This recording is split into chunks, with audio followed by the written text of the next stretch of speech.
Hello, Emmanuel community. Thank you for taking time to review our Safe Sanctuary policy. Your investment is crucial to children's safety and their spiritual growth and even your protection.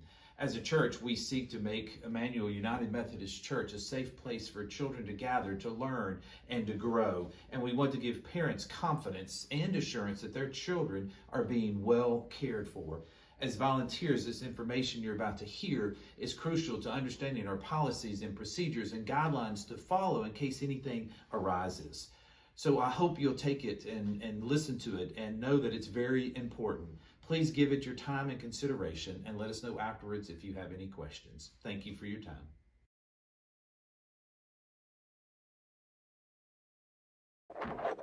Abuse is any act committed by a person in a position of trust, a parent, a caregiver, a Sunday school teacher, pastor, or any other, which harms or threatens to harm a person's welfare, physical, spiritual, or mental health. A leader is a primary leader, staff, or volunteer of youth and children's activities, anyone directly responsible for supervising and overseeing a specific EUMC function, event, or activity. To work with youth, 6th grade to 12th grade, the leader must be a high school graduate for a minimum of 2 years or 21 years of age.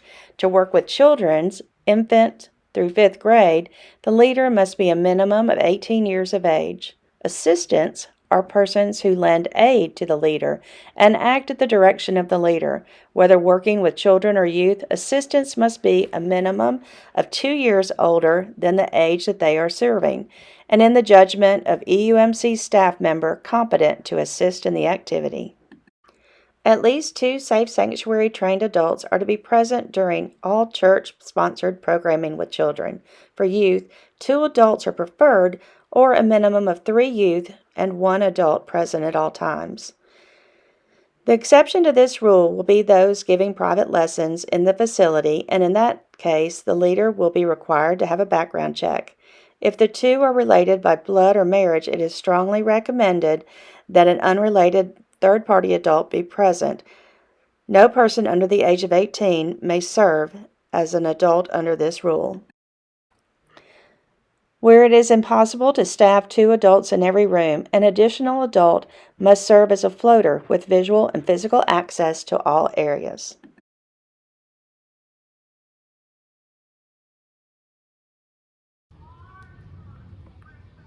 Emmanuel has a transportation policy that is to be followed for all vehicle use. But in addition to that, the Safe Sanctuary policies ask you to follow these guidelines. Only adults who are high school graduate for a minimum of 2 years or at least 21 years of age shall transport children and youth during any EUMC activity.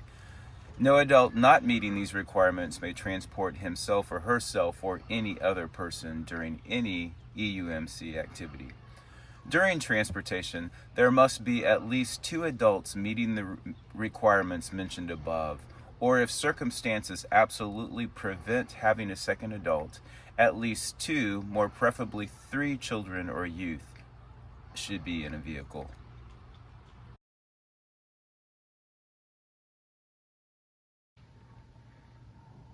For any trips, retreats, or lock-ins that are Emmanuel related, it is preferred that an adult should not room with any youth or a child, even if it is his or her own, in a hotel, cabin, tent, or other similar situation. And if such rooming is necessary because of limited space, an adult may not sleep in the same bed as a youth or a child that is not his or her own. Reasonable arrangements shall always be made, taking into account the nature of lodging available. For example, 1 large room, many small rooms, confined areas, divided areas, etc. In situations where adults room with youth or adults in a hotel, cabin, or other similar situation, there must be 2 adults that are not related. These adults must be the same gender as the child or youth. Hey Alden, thanks so much for sitting down with me today and helping me to understand some of our policies and help to answer some questions regarding our Safe Sanctuaries plan that we have in place. Can you help me out and let me know what happens if I see a situation or I'm made aware that one of our rules has been broken. What do we do? Great question. We try really hard to stick to our safe sanctuary policy, but every now and then we do find ourselves in a situation where we have to deviate from it. We always obtain parent permission. We try to get that in writing. And if for any reason we do have to deviate from our policy, we immediately report it to the church administrator. That's a great thing to do. So throughout the year, there's always families that come and visit, and it's wonderful when they become new members of our church. What do I do if I am just so excited about a couple that maybe would approach me and say, I'd love to get involved. How can I start volunteering now? We always encourage people who want to get involved to jump right in and get involved. We do require that leaders of our groups be active in the church for at least 6 months, and that just helps everyone to get to know who they are. But if they want to start volunteering before they've been here for 6 months, they can still be an assistant. They would just serve alongside a fully trained volunteer. That's great to know, because we always need volunteers.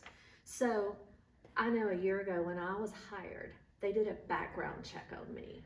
Do you know all of the things that they were looking into and kind of what all those steps are?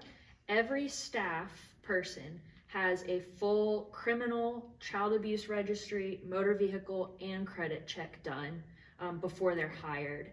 And I know that they check at least 2 references, so it's really thorough. That's great. Well, all these rules and policies, who puts all that in place? Our senior pastor and our lay leadership team select a safe sanctuary board once a year. And they go over all of the policies, make any adjustments that are needed, and all of the safe sanctuary's records and forms are kept in the church administrator's office. Great place to be, all in one location.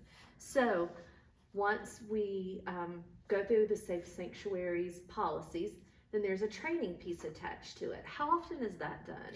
Yes, so even if you think that you have the safe sanctuary policy memorized, it's always a good idea to review it. So we require for that training to be done and reviewed once a year. A lot of people do that right before VBS. We have a lot of people who volunteer for VBS, so in the summer, or if we have new volunteers, a lot of the times we'll review it again before school starts. But the Safe Sanctuaries training can be done at any point of the year. That's good to know. That helps people to feel comfortable joining in with us.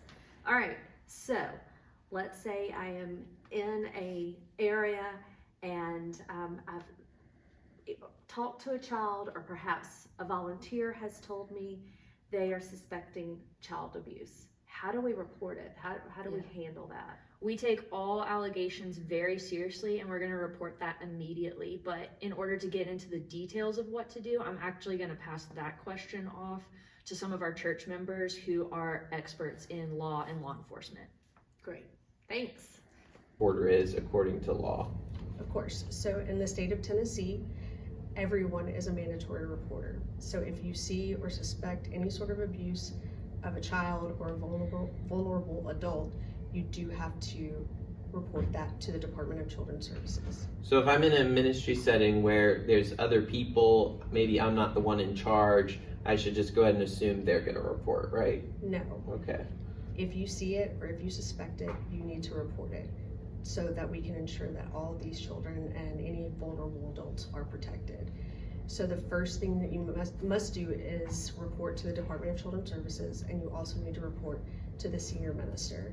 If you're not comfortable reporting to the senior minister, or if the senior minister is involved in those allegations, then you can contact the Staff Parish Relations Committee chairperson, and you can contact them at 901-754-6548. And then once that report is started from either the church end or the law enforcement end, James, help us understand what's important to include in those types of reports. The most important thing to include is all the factual information that you've seen or documented. That will be names, dates of birth, when, where, times, anybody that was involved or would have seen anything.